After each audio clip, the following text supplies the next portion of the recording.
श्री गणेशाय नमः। जय भोलेनाथ। दोस्तों, अधिक मास खत्म होते ही एक बार फिर से सावन का बाकी बचा पवित्र महीना आरंभ हो गया है। 17 अगस्त 2023 से सावन का शुक्ल पक्ष आरंभ हो गया है। इस बार अधिक मास के कारण सावन का महीना करीब 58 दिनों तक है।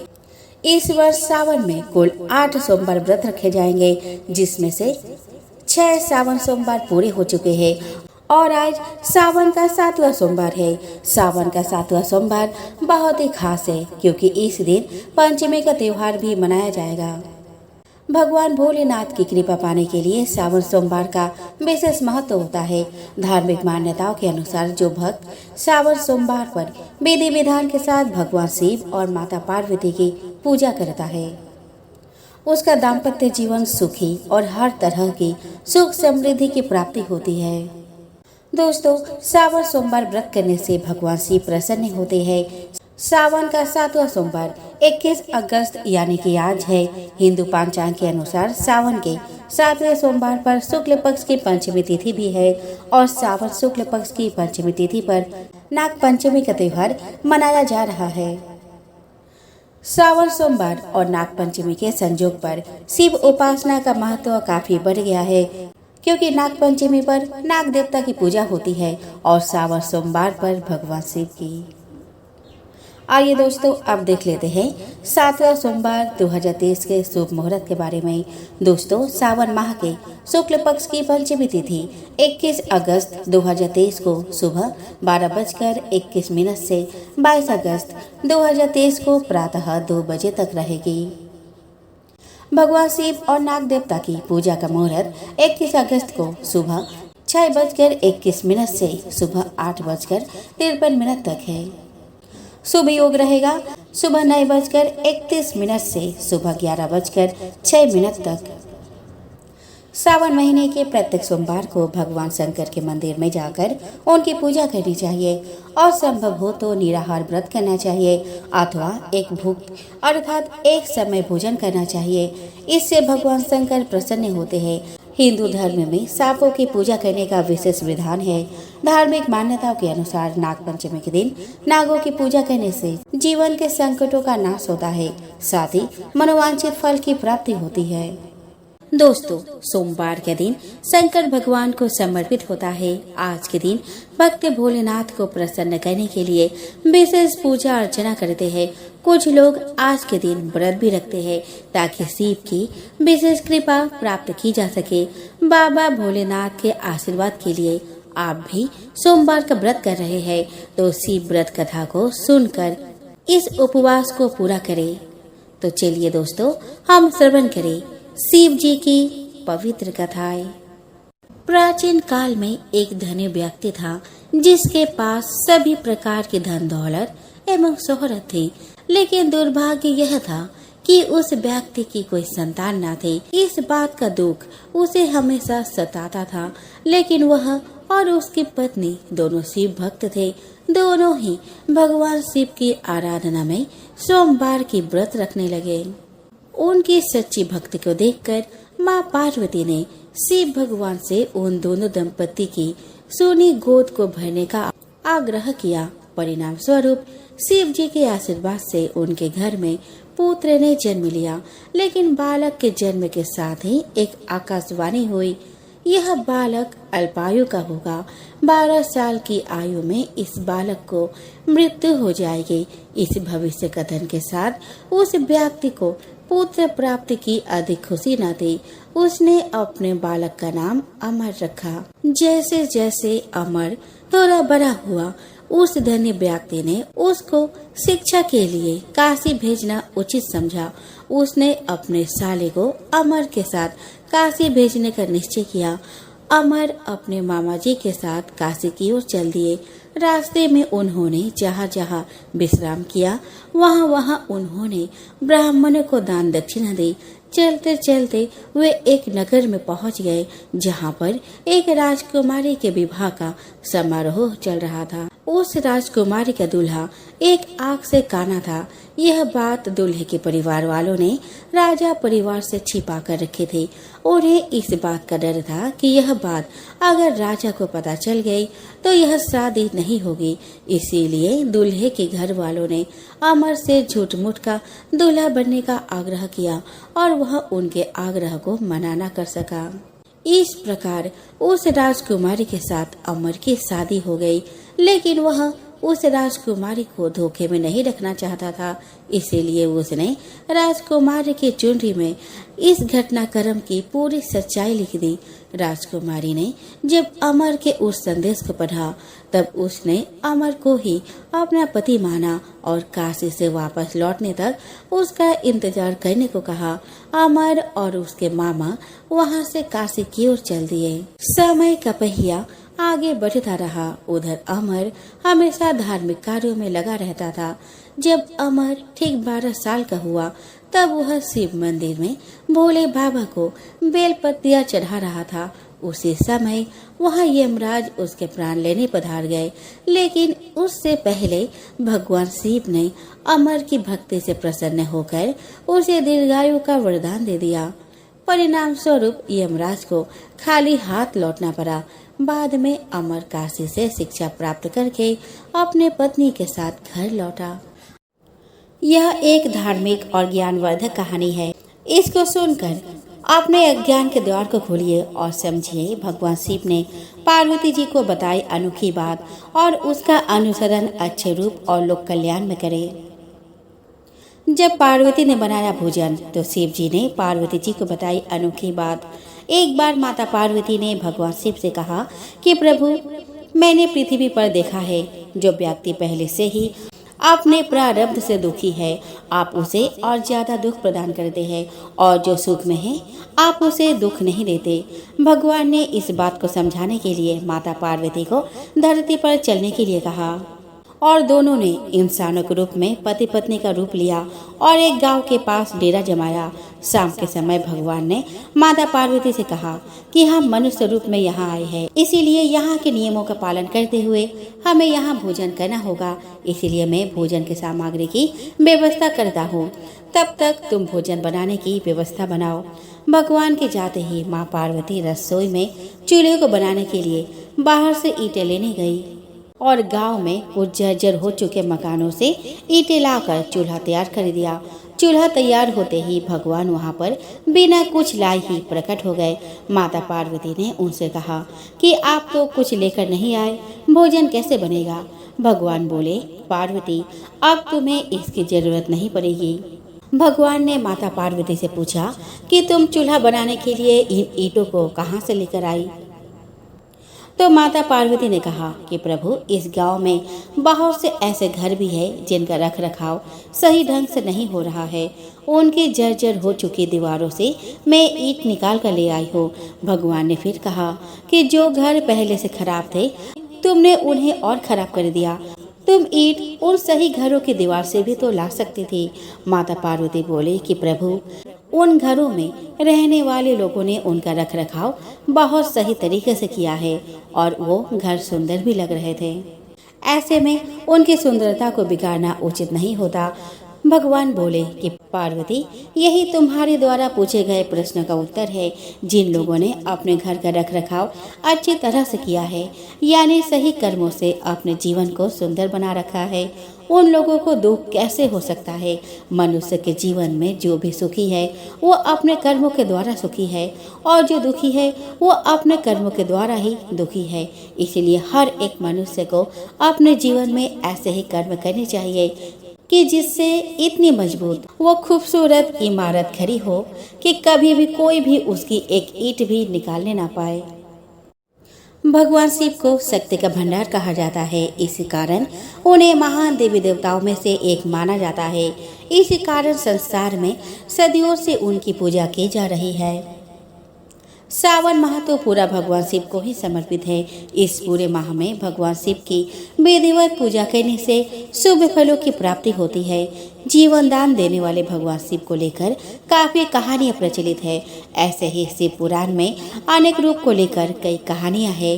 शिव जी का रूप देखे तो उनके गले में सांप, जटाओं में गंगा, माथे में चंद्रमा, हाथ में त्रिशूल, डमरू लिए हुए नजर आते हैं। आपको पता है भगवान शिव के हर एक वस्तु किसी न किसी का प्रतीकात्मक स्वरूप मानी जाती है। तो दोस्तों, आज मैं इस वीडियो में भगवान शिव के इस श्रृंगार के पीछे की कहानी सुनाने वाली हूँ। पहली कहानी है भोलेनाथ के माथे में चंद्रमा का होना। पौराणिक कथा के अनुसार जब देवताओं और राक्षसों के बीच समुद्र मंथन हुआ था तो उसमें कामधेनु गाय माँ लक्ष्मी के साथ साथ हलाहल विष भी निकला था, जिसे पूरी सृष्टि को बचाने के लिए स्वयं भगवान शिव ने इनका पान कर लिया था। लेकिन विष का प्रभाव इतना ज्यादा था कि उनका शरीर तपने लगा था। ऐसे में शरीर से विष के प्रभाव कम करने के लिए शिव जी से चंद्रमा ने प्रार्थना की कि वह उन्हें माथे पर धारण कर ले, जिससे शरीर को शीतलता प्रदान हो। ऐसा करने से शरीर में विष का प्रभाव कम हो गया। तब से चंद्रदेव शिव जी के माथे में विराजमान है और पूरे संसार को शीतलता प्रदान करते हैं। दूसरी कहानी है शिव जी के जटाओं में गंगा होने का कारण। शिव पुराण के अनुसार भागीरथ ने माँ गंगा को पृथ्वी में लाने के लिए कठोर तपस्या की, जिससे वह अपने पूर्वजों को मोक्ष दिला सके। उनकी तपस्या से माँ गंगा प्रसन्न हो गई, लेकिन उन्होंने भागीरथ से कहा कि मेरा वेग पृथ्वी नहीं सह पाएगी और वह पूरी धरती जलमय हो जाएगी।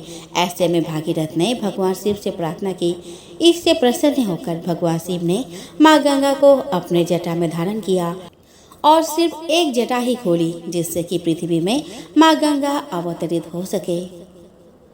तीसरी कहानी शिव जी के गले में सर्प होने का कारण। भगवान शिव के गले में सर्प भी है। माना जाता है कि उनके गले में साधारण सर्प नहीं बल्कि वासुकी सर्प है। समुद्र मंथन के दौरान रस्सी के बजाय मेरु पर्वत के चारों ओर रस्सी के रूप में वासुकी सर्प का इस्तेमाल किया। एक तरफ देवता थे और दूसरी तरफ राक्षस। इससे वासुकी का शरीर पूरा लहूलुहान हो गया।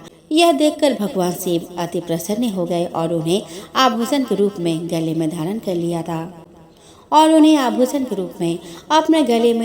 लिया था।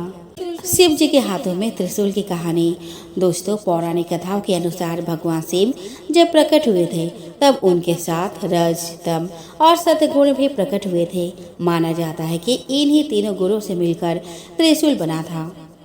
माना जाता है कि भोलेनाथ का त्रिशूल 3 काल यानी भूतकाल, वर्तमान काल और भविष्य काल को जोड़कर देखा जाता है। इस कारण भगवान शिव को त्रिकालदर्शी भी कहा जाता है। दोस्तों, भगवान शिव का डमरू की कहानी। भगवान शिव ने सृष्टि के संचार के लिए डमरू धारण किया था। पौराणिक कथा के अनुसार जब माँ सरस्वती प्रकट हुई थी तब पूरा संसार संगीतहीन था। ऐसे में भोलेनाथ ने नृत्य किया और 14 बार डमरू बजाया। माना जाता है कि डमरू की आवाज से ही धुन और ताल का जन्म हुआ। इसी कारण डमरू को ब्रह्मदेव का स्वरूप कहा जाता है। भगवान शिव की महिमा अपरंपार है। शिव जी को भोले भंडारी भी कहा जाता है। भगवान शिव अपने सच्चे भक्तों के कष्टों को हर लेते हैं। तो दोस्तों, आज इस वीडियो में मैं आपको ऐसे ही शिव भक्त की कहानी सुनाने वाली हूँ। दोस्तों, कहानी उस समय की है जब यातायात के साधन ज्यादा नहीं होते थे। अगर कोई किसी तीर्थ स्थल पर जाता था तो पता नहीं होता था कि वह वापस घर लौट भी पाएगा या नहीं। भगवान शिव का भक्त बहुत कठिनाइयों के बाद केदारनाथ धाम पहुंचा। जब वह वहां पहुंचा तो मंदिर के पुजारी जी मंदिर के कपाट बंद कर चुके थे। उसने पुजारी से बहुत विनती की, मैं बहुत समय और कठिनाइयां सहकर महीनों बाद यहाँ पहुंचा हूँ, आप कृपया मुझे दर्शन करा दे।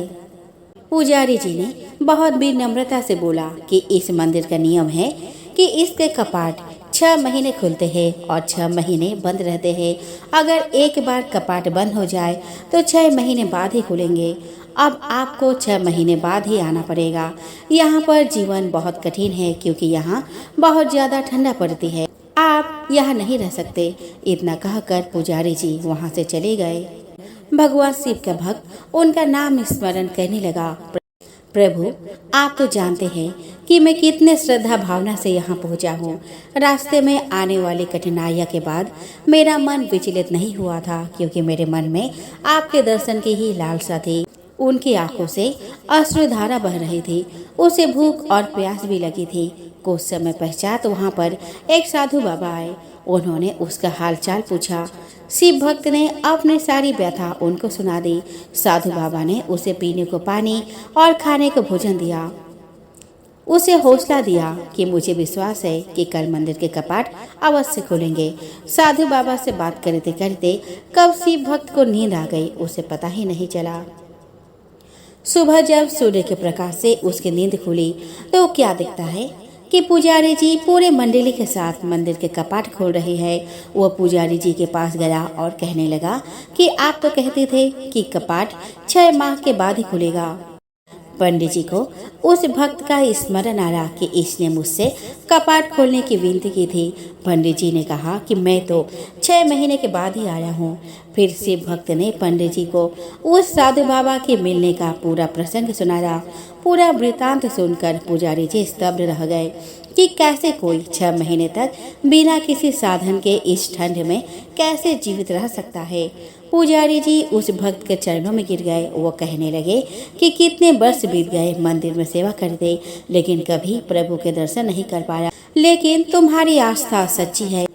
तुम्हारे करुण पुकार सुनकर भगवान शिव न केवल स्वयं तुम्हें भोजन और पानी देकर गए, बल्कि भोलेनाथ ने 6 माह के कालखंड को योग माया से एक रात्रि में समाप्त कर दिया। सच ही कहते हैं कि ईश्वर की भक्ति इतनी सच्ची आस्था से करो। अगर कष्ट तुम पर हो तो फिक्र ईश्वर को हो कि भक्त के कष्ट को कैसे उबारना है।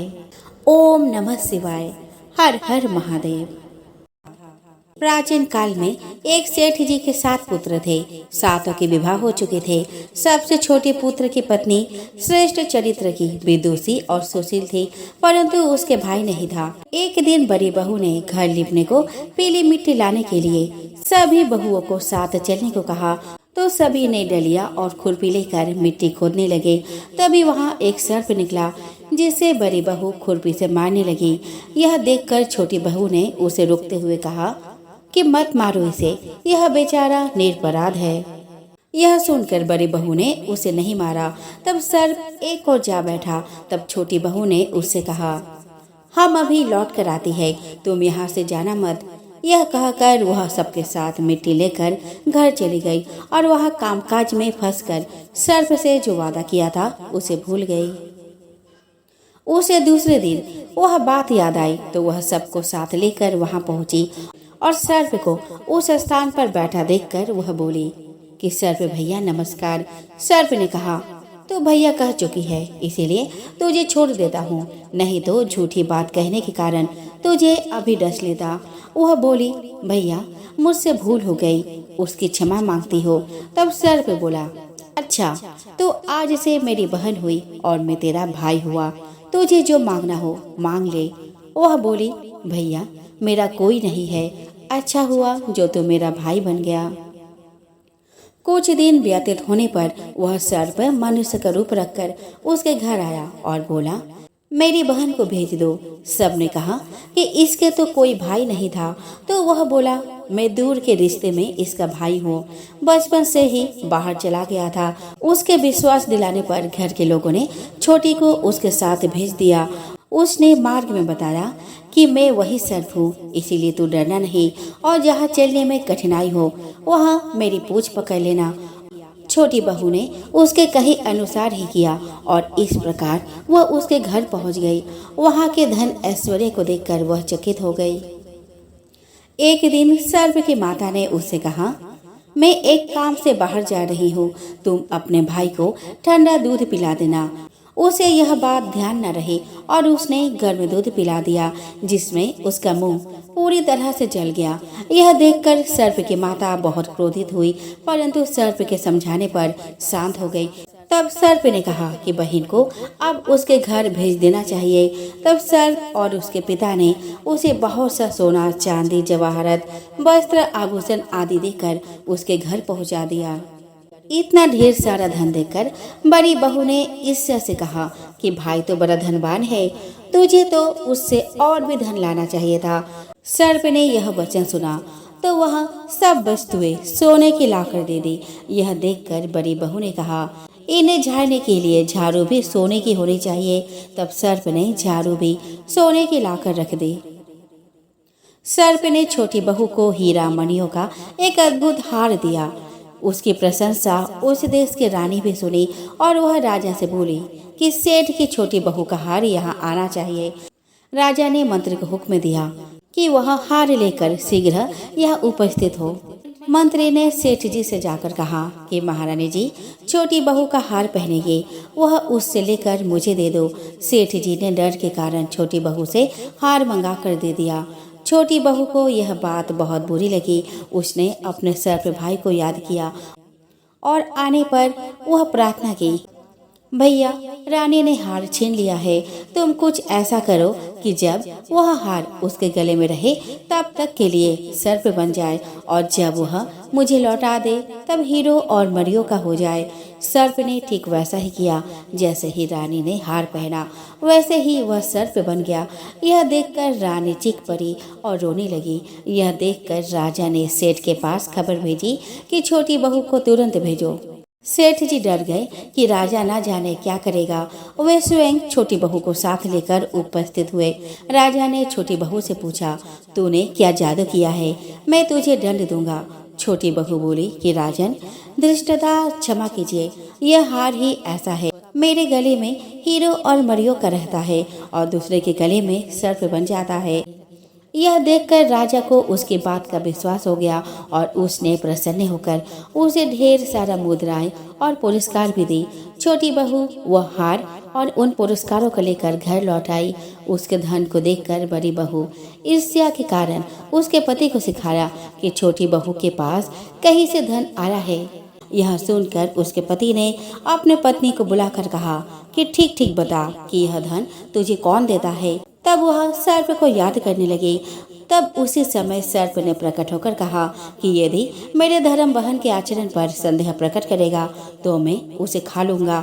यह सुनकर छोटी बहू का पति बहुत प्रसन्न हुआ और उसने सर्प देवता का बड़ा सत्कार किया।